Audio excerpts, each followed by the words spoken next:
All right, here's our kitchen to size and scale. So off the drawings I've got, this back wall, the range wall, is 130 inches.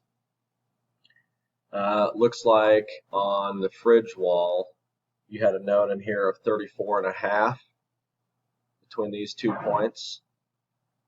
And then the refrigerator, which would be a 36-inch opening, and then a 24-inch pantry.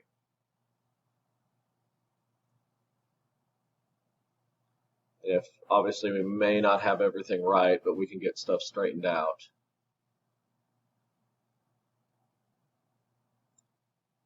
Our 3 drawers back, this is our pantry cabinet, fridge legs to enclose the refrigerator, an 8-foot ceiling, so the crown molding would terminate at the ceiling, corner cabinet or lazy Susan. This could be tray storage, cookie sheet, baking sheet storage, the microwave. So you'd have ducting going through this cabinet, and this one is 14 inches deep, and all the others are 12. The spice pull out,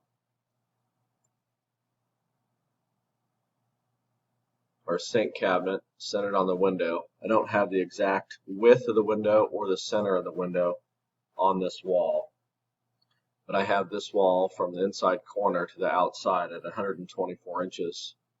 Our dishwasher and upper cabinets left and right of the window. And the way these corner cabinets work, that's the outline, the L shape.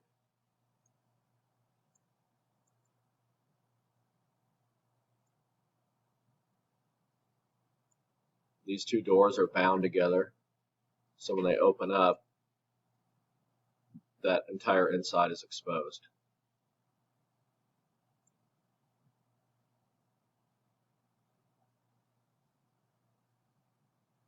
So the elevation view looking straight at the sink. It's our size there. The width of the wall. Range wall is here. The width of the wall right here. This, of course, is centered. And then the fridge wall. And that's the length I have there. Okay, let me know what you think. Thanks, guys.